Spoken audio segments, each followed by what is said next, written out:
Donc maintenant, je vais vous montrer comment on reporte les mesures. Donc depuis le menu principal, on clique sur le bouton report qui est ici.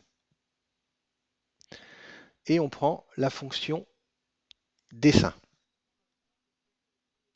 Il me demande de placer un premier point dans le plan.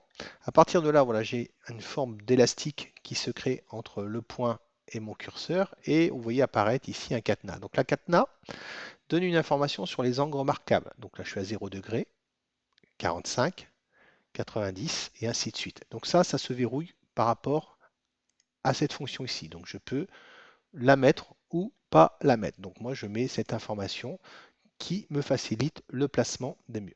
En plus, quand je place les murs, j'ai la possibilité de rajouter des contraintes d'angle. Donc je vais vous montrer le principe. Donc là, je vais laisser les contraintes. Donc je saisis une première valeur d'une cote qui est de 3 mètres.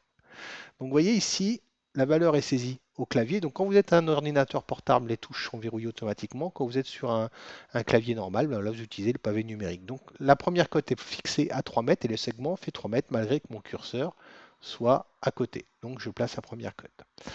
À partir de là, vu qu'il y a une contrainte d'angle ici, si je place une deuxième cote, par exemple 3 mètres 0,2, là je place la cote et vous voyez ici apparaît un angle fixé à 90 degrés entre les deux cotes. Donc c'est une manière de mettre des contraintes automatiques sur les angles, mais si on va agrémenter notre plan de ce qu'on appelle de diagonale, je ne suis pas obligé de mettre les contraintes. Donc je peux aussi les enlever. Et on verra tout à l'heure aussi comment les supprimer.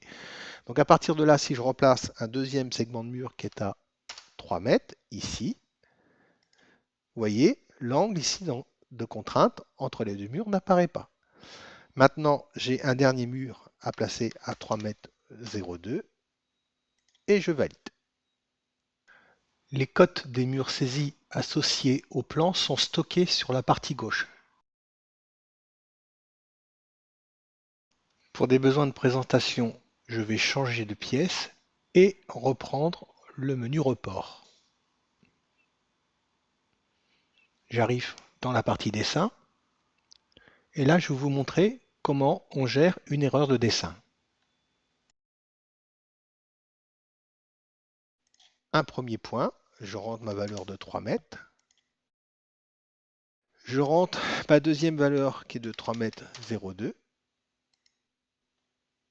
Alors vous voyez ici j'ai fait une erreur volontairement de placement. Je peux à tout moment revenir en arrière par la fonction défaire et je remets ma valeur à 3 mètres 02. Donc si vous faites une erreur, vous pouvez défaire vos cotes de cette manière-là.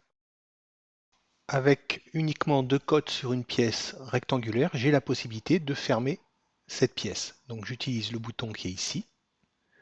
Et là, j'ai la fonction de fermeture rectangle qui consiste à créer automatiquement 2 murs quand vous avez créé uniquement 2 murs. Je valide et vous voyez ici, il a créé automatiquement les 2 autres cotes. Et ici, on voit apparaître toutes les cotes au niveau de la partie gauche.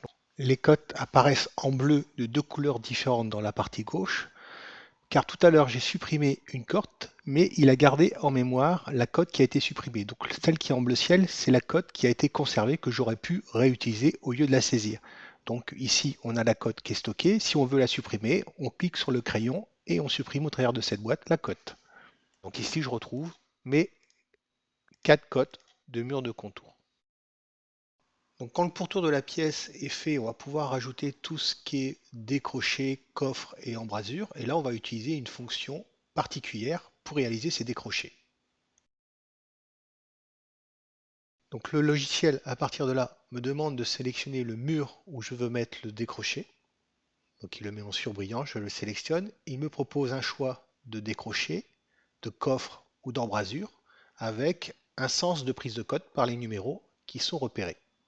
Donc je sélectionne ce type de décroché qui est ici. Il me demande de saisir cette première valeur. Donc je saisis une valeur de 50 cm.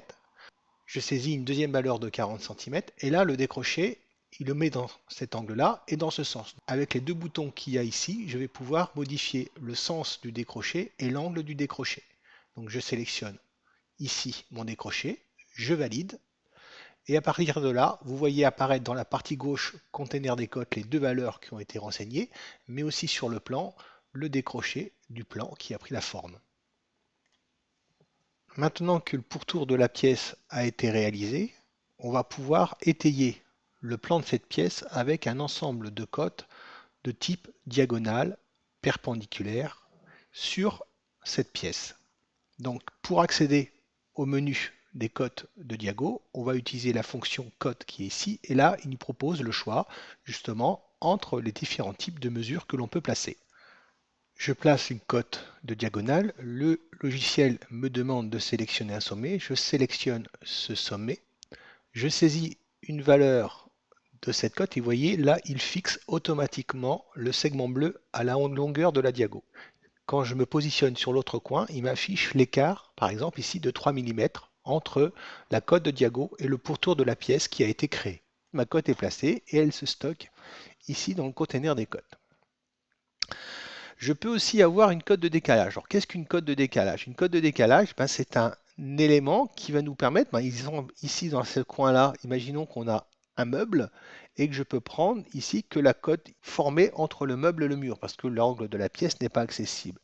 Donc je dis par exemple ici de ce point-là, je vais mettre une cote de décalage d'1 mètre qui nous permet de créer un point fictif sur le mur d'où va partir la nouvelle diagonale.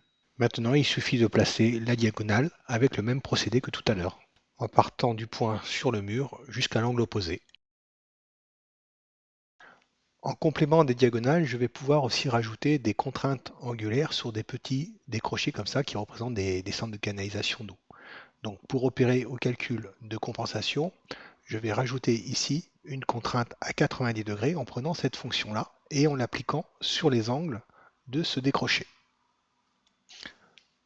Dans ce menu, avec la fonction sélection cote, ici vous allez pouvoir naviguer entre les dessins et les cotes dans le container. Donc quand vous sélectionnez une cote en graphique, un stick vert vient se positionner sur la mesure. À partir de là, avec le petit crayon bleu, vous avez aussi possibilité de modifier cette valeur de cote qui sera appliquée au graphique. Quand je me déplace ici dans le container, chaque cote apparaît en surbrillance. D'accord? Donc là, par exemple, ici, une couleur orange pour les cotes de diagonale, une couleur marron pour la cote de décalage, une couleur bleue pour la cote de contour.